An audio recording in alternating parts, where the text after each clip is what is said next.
This morning's message is called We Find Our Faith. And really we're covering Genesis 46 through 50. It's a lot of chapters, it's a lot of stories there, and we don't have much time. So I'm just going to highlight on some introductory remarks from Genesis 46 and use that as our springboard into this final in the series on tough questions when easy answers don't cut it. We've been looking at the life of Joseph. And as the life of Joseph comes to a conclusion at the end of Genesis, we also see the final years of his father Jacob. And in both their lives, they encountered life-changing twists and turns. Have you had any life-changing twists and turns? I have. We've all had to deal with those issues over the years. But in both cases, both Jacob and his son Joseph died honoring God. And so let's take a look at Joseph's reunion with his father Jacob. And Jacob also had the name given to him by God, the name Israel. And we find this in Genesis chapter 46, verses 28 through 31. Where after all these decades of being apart, and after all this time, when Jacob assumed that his son Joseph had been torn to pieces by wild animals, now he gets to see him face to face. Genesis 46, starting at verse 28, we're going to look through verse 30. It says, Now Jacob sent Judah ahead of him to Joseph to get directions to Goshen. When they arrived in the region of Goshen, Joseph had his chariot made ready and went to Goshen to meet his father Israel. As soon as Joseph appeared before him, he threw his arms around his father and wept for a long time. Israel said to Joseph, Now I am ready to die, since I have seen for myself that you are still alive. This was a reunion in the making, but a reunion that Jacob, or Israel, would never have anticipated, because he was sure, absolutely certain, that Joseph had been torn to shreds when that coat of many colors came back covered in blood so many years before. You know, what happens when we discover that our plans are not God's plans? That ever happened to you? You have plans, you have ambitions, you want things to happen a certain way, you want your life to come out in a certain fashion, and then there's roadblocks and detours. What happens when our plans are not God's plans? Here's what happens. We follow God's plans. We follow God's plans. Now there's three things I want to talk about this morning as we wrap up this study about these tough questions that come our way and we really struggle with answers. First of all, let's understand that when we're dealing with God, God is telling us that your ways are not my ways. And that actually comes from a passage in Isaiah chapter 55. It relates to Jacob, it relates to Joseph, and to the twists and the turns that their lives took. In Isaiah chapter 55, a beautiful passage. The whole chapter is wonderful. Read it in its entirety today sometime. I want to look, though, specifically at verses 6 through 9. In those verses it says, Seek the Lord while he may be found. Call on him while he is near. Let the wicked forsake his way, and the evil man his thoughts. Let him turn to the Lord, and he will have mercy on him, and to our God, for he will freely pardon. For my thoughts are not your thoughts, neither are my ways your ways, declares the Lord. As the heavens are higher than the earth, so are my ways higher than your ways, and my thoughts than your thoughts. God has other plans. And sometimes when our plans are derailed, there's a reason for it.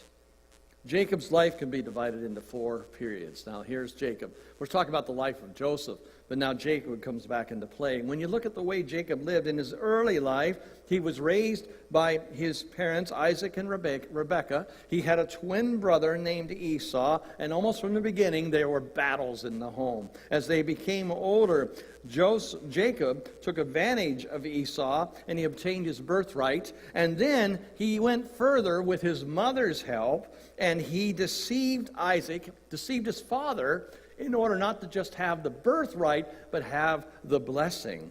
And that was huge. He took the blessing away from his older brother. And so he had to run for his life. And during that running, he went to Laban, a relative, and he fell in love with someone who was actually his cousin. Her name was Rachel. Beautiful woman. He wanted Rachel. Laban said, work 7 years and you can have her. He worked 7 years, and it says his 7 years just seemed like it whisked right by. It didn't seem like any time at all because he was working for love. He was married, but he found out that instead of being married to Rachel, he discovered in the morning that he, in fact, was married to Leah, the older sister. Went back to Laban and said, you tricked me, you deceived me. And he says, no, I've got to marry off the older daughter first. Now you can marry Rachel, but you've got to work 7 more years. 14 years he worked, and he did it because of love. Well, in the meantime, he was prospering in his wealth. And then there was another period when he had to encounter his nemesis, when he had to come back to Esau and was afraid for his life and afraid for his children and afraid for the family. But God took care of that, because the fourth period of Jacob's life is a period when he gave himself to God and he surrendered his life to the Lord. Now, Jacob's family was a mess. He was married to Rachel. He was married to Leah. These two women were jealous about how many babies they were giving to their husband, and so they gave Jacob their servants as wives. So he had 4 wives. He had 12 sons and many daughters by those 4 wives, and they all lived under the same roof. Whew. You talk about a dysfunctional family. It was probably the most dysfunctional family described in the Bible. And out of that, Joseph was born, the favored son. All the other brothers were jealous, and Joseph wound up in Egypt because of the jealousy of their brothers. Well, all this took place because God had his hand in their lives. Jacob was headstrong. He made up his mind. He acted on his own interests. He even got in a fight with God, and he demanded that God bless him. And there was a wrenching of his hip, and God said, from this day on, you will no longer be Jacob, but you will be Israel. Israel means the Prince of God. It means that his relationship had changed. His heart had changed. After that all-night wrestling match, Jacob was a new man, a different man. You know, we receive a new name when we come to Jesus Christ. We are called Christians. And that should indicate that we are not just affiliated with Jesus, but that we are related to him by his blood. And we need to live up to that name that we wear. Secondly, God's not finished with us yet. You know, we may not understand God's ways, but he's still doing what he sees fit. And he's not finished with us yet. God knows what he's doing even when we don't. He is never clueless about what is going to happen next, even when we have no clue whatsoever. And you know what? We need a God that big. We need a God who cares for us that much, who is going to help us out of whatever problems we find ourselves in. Usually the problems we are in because we've blown it, we've messed up, we deserve it. But there are some things that are beyond our control. And we need to say, God, where are you leading? Well, how are you going to work this out? Charles Simeon was a preacher who said this. He said, let us commit ourselves entirely to God and be satisfied with his dealings toward us. What we do not know now, we shall know hereafter.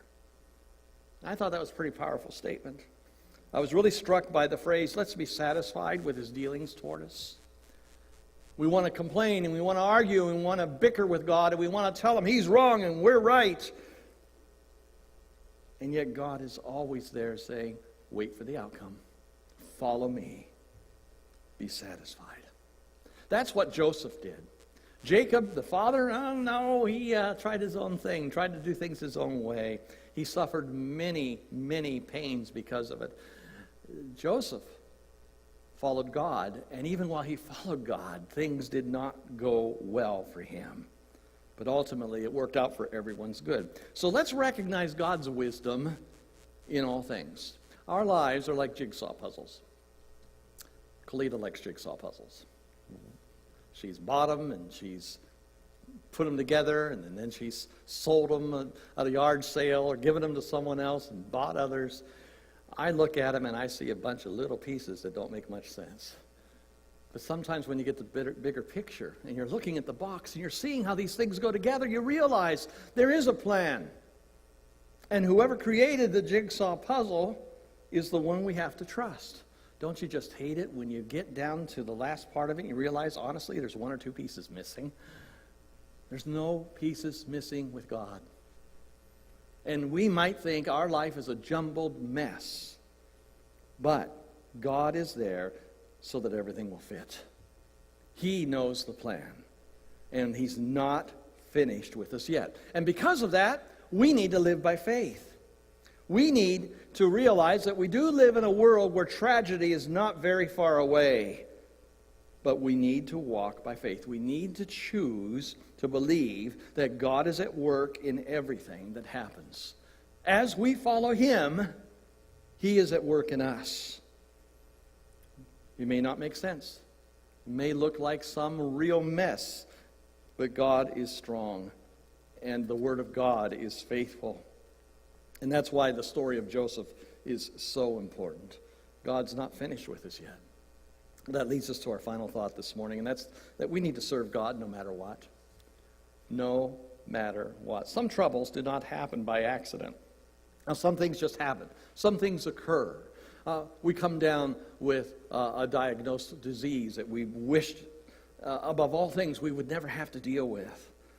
We find others making some big mistakes in their lives, and we wish that wouldn't happen. But we can make a choice to either be in full despair and wind up angry and bitter, or we can say, God, you're going to work through this as well.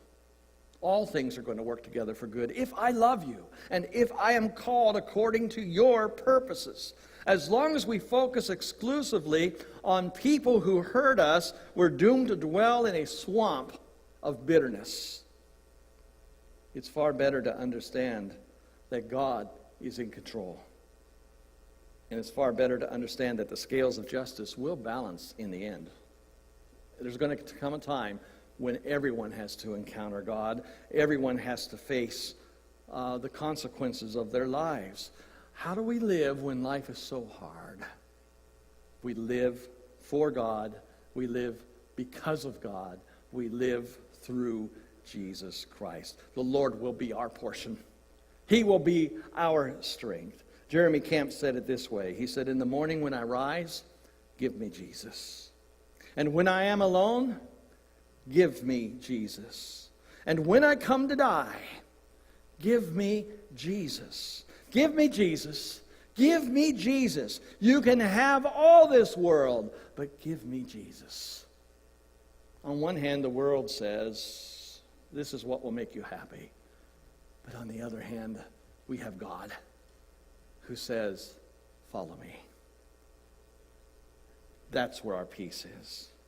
When we're going through a hard time, we need to come to a place where the only thing we can say is, Lord, I must be satisfied with you. I must follow you. That's what Job said. Job had lost everything, and he found himself in physical pain.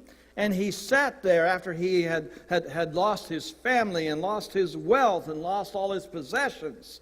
And he said, the Lord gave and the Lord takes away. Blessed be the name of the Lord. Sometimes that's the hardest prayer to pray, but it needs to be our testimony. You see, we can see good where others could only see evil. That's what Joseph's life is about. That's what Jacob finally learned in his stubbornness. For Joseph, he saw God everywhere. You meant it for evil. God meant it for good. Look, guys, talking to his brothers, if you hadn't thrown me into that cistern, and if I hadn't been sold as a servant in Egypt, I wouldn't be here today saving your lives. God has worked all this out. That's so important to understand that God was there when bad things happened. Yes, that's true. But of course, it's more true to understand that God is in charge of the whole process. He is working all things out. Joseph means that everything that happened, the good and the bad, was part of God's ultimate plan for his life, and he was willing to accept it. I may not like this, but I'm willing to follow. Isn't that what Jesus prayed when on the cross he said, Father, forgive them, they do not know what they do? He didn't want to die like that. He didn't want to suffer that kind of anguish, but he knew it was for our good. He knew it was to take away our sin. And so as Jesus was willing to forgive those who hurt him, we need to be willing to forgive people who hurt us. Not every story has a happy ending. There are some circumstances and situations where things might not ever be like they were, but we can still practice forgiveness. We can still forgive. Because when we forgive, it takes the burden off our own hearts. We can forgive even when we know we cannot forget. But to forgive means I'm choosing not to remember the pain, but I'm also remembering the lessons. If we pardon somebody, we're clearing the record so there's no hurts of the past at all. And not only has Jesus forgiven us, Jesus has pardoned us. There's no record of the crime whatsoever. It's been completely removed. It sounds impossible to do, but please recall the words of Jesus. Please recall what he prayed on that cross when he prayed for us to be forgiven. I need to let you know that for Joseph, it was a long walk from Canaan to Egypt and then back again. And a lot can happen when we're on that kind of journey, but we should never forget that God is with us each and every step of the way. Now, your questions about his ways will increase your faith, and you will draw closer to his presence. And finally, if God sent Joseph, he is sending you. He's sending us into a direction that maybe we prefer not to go, but he is sending us. And he is saying, I know you don't know the way, but I do. Hold my hand. Let me lead. There's twists, there's turns, there's troubles, there's difficulties, there's distress, there's unforeseen problems. And rather than throw up our hands and give up, let's throw up our hands and grab God. Because he's there. And he's helping us through. On the other side of some of the events in our lives, we can look back and say, now I understand. That's where Joseph was. That's where Jacob was. That's where we need to be. And we need to surrender and give ourselves over to the one who loves us forever. If you don't have Jesus as your Lord, then life is going to be a jigsaw puzzle that will never be put together. I'm inviting you today to make Jesus your Lord, to confess him, to be baptized into him, to walk a new life, and to know that no matter what happens, God is going to be with you all the way. You can have that kind of relationship, that kind of assurance in the uncertainties of life if you come to Christ. And so we invite you to do that today. If you're outside of his love and grace, please come forward as we stand and as we sing this song. Let's stand together.